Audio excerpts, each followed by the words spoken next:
Assalamualaikum warahmatullahi wabarakatuh. Rekan-rekan semuanya, video kali ini kita akan membahas alat bukti apa saja yang dipergunakan dalam pemeriksaan perkara pidana di Indonesia.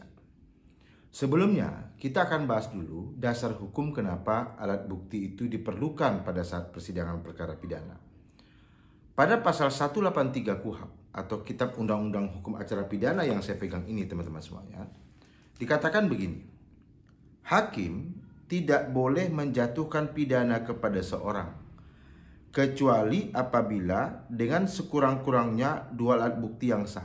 Jadi memang harus ada minimal dua alat bukti yang sah. Ia, dalam hal ini hakim ya, ia memperoleh keyakinan bahwa suatu tindak pidana benar-benar terjadi dan bahwa terdakwalah yang bersalah melakukannya. Nah, logikanya begini.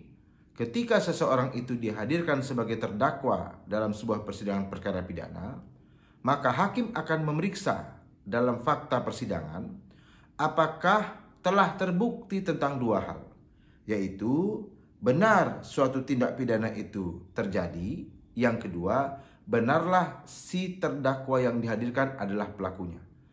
Nah, untuk memperoleh keyakinan itu, majelis hakim akan memeriksa apa itu diperiksanya, yaitu alat bukti yang dihadirkan di persidangan. Nah, masalahnya adalah alat bukti apa saja yang diperiksa atau dihadirkan dalam persidangan. Nah, kalau kita baca pada pasal 184 KUHP, jadi tadi 183 tentang dasar kenapa kemudian perlu yang namanya pembuktian, karena pada prinsipnya hakim hanya akan menjatuhkan pidana atau vonis kepada seseorang yang terbukti melakukan tindak pidana dan perbuatan pidana itu benar terjadi. Nah, pada 184 dikatakan begini. Alat bukti yang sah ialah satu, keterangan saksi. Nah, keterangan saksi ini juga tidak sembarangan ya teman-teman semuanya, tapi dia haruslah orang yang memang menyaksikan secara langsung atau mengetahui secara langsung, mendengar secara langsung. Tidak boleh keterangan yang dimiliki itu atau disampaikan itu adalah hasil dari keterangan orang lain juga. Jadi ada dari A ke B menceritakan, lalu B yang dihadirkan sebagai saksi, itu tidak bisa sebenarnya. Karena itu dikenal istilah namanya testimonium de auditu teman-teman semuanya. Yang kedua namanya keterangan ahli. Jadi ahli itu apa yang disampaikannya di persidangan juga dikategorikan sebagai alat bukti yang sah.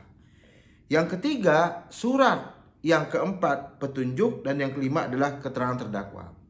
Jadi, ada 5 alat bukti yang sah di dalam pemeriksaan perkara pidana pada umumnya. Dan ada seni juga teman-teman semuanya. Kalau sesuatu yang dipertanyakan itu merupakan sesuatu yang memang diketahui oleh umum, ya nggak perlu lagi.